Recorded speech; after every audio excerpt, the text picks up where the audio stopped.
Hanya ayah yang dekat padaku saat aku kembali ke keluarga. Namun kasih sayang ayah padaku, aku merindukan sosok ayah. Seseorang yang melindungi sekaligus penuh kasih dalam hidupku. Dan kupikir selama ini semua ku dapat dari setiap laki-laki yang bersimpuh di hadapanku. Waktu kuliah itu aja, waktu kuliah ya kan udah kehilangan orang tua ya, jadi aku mulai mencari sebuah figur gitu, seperti bapak aku. Awalnya deket sama anggota DPRD, kita saling ngobrol gitu. Terus akhirnya Saras bisa bantu saya nggak gitu, bisa bantu apa? Terus ya kita ngobrol cinta gitu, ngobrol cinta. Terus akhirnya ya nggak tahu kenapa bisa bisa kayak gitu sama dia gitu.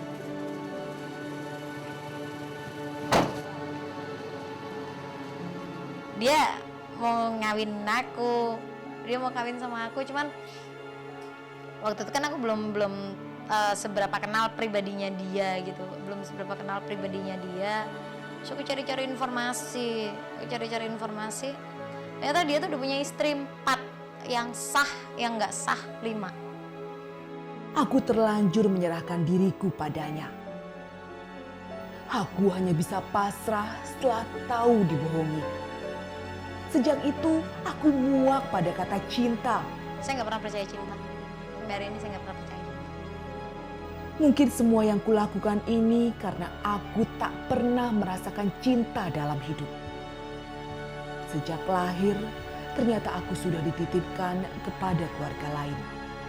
Aku kecilnya sakit, dan menurut adat Jawa untuk untuk bisa menghilangkan rasa sakit itu aku harus dititipkan ke orang yang punya anak 5 laki-laki semua.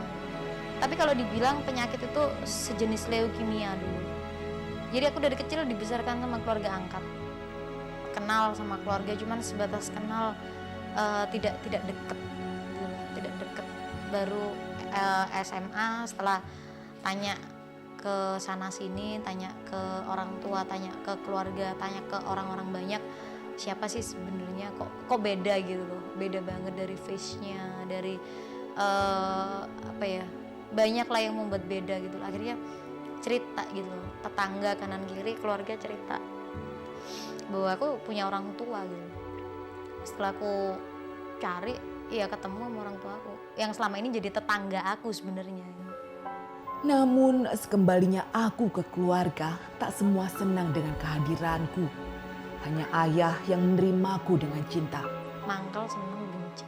Kalau orang tua aku reaksinya ya terbuka karena memang anaknya, tapi bagi kakak-kakak aku reaksinya tidak menghendaki kehadiranku. Ya yang pasti akan berurusan dengan masalah materi. Hanya ayah yang dekat padaku saat aku kembali ke keluarga. Namun kasih sayang ayah padaku tak berlangsung lama. Ayah kandungku meninggal dunia. Hanya beberapa bulan saja sejak aku mengenalnya kembali. Tepat saat hari ulang tahunku yang ke-17. Aku tuh punya bapak. Bapak aku tuh apa ya? Mati muda gitu. Mati muda tuh karena pekerjaan. Bapakku tuh sama sekali kalau pikiran perempuan enggak, sama sekali enggak kepikiran gitu. Bapak aku tuh hidup itu untuk kerja. Kalau sehari itu ada 25 jam dia kerja gitu. Sampai saat ini aku tak pernah menyesal pada jalan hidupku ini. Meskipun selalu ada ancaman pada keselamatanku agar tidak membocorkan kisah kasih asmaraku dengan beberapa pejabat. Toh mereka sampai kini tetap membutuhkan kehadiranku. Meskipun semuanya telah memiliki keluarga sendiri. Ya aku justru mencaci maki dia gitu. Goblok banget laki-laki seperti kamu. Di saat istrinya sakit, kamu justru mencari perempuan lain hanya untuk memuaskan nafsu kamu. Lebih baik kita berkawan daripada saya harus jadi istri kamu tapi saya menyakiti perempuan lain. Saya paling gak suka menyakiti perempuan lain. Aku gak ngerasa berdosa tuh. Justru harusnya istri-istri mereka terima kasih sama aku. Ya paling tidak Aku selalu minta mereka untuk kembali pada istri-istrinya. Setiap kali aku berhubungan sama mereka, entah itu pejabat, pengusaha, atau siapapun dia, setiap kali aku berhubungan sama mereka, aku selalu minta sama mereka untuk duduk bersimpu di hadapan istrinya, minta maaf bahwa mereka melakukan kesalahan. Aku tak perlu cinta dalam hidupku. Semua akan kujalani apa adanya. Kepuasanku kini pada laki-laki bukan lagi mengejar cinta, tapi justru kudapatkan jika aku berhasil menaklukkan hati mereka. Sangat puas.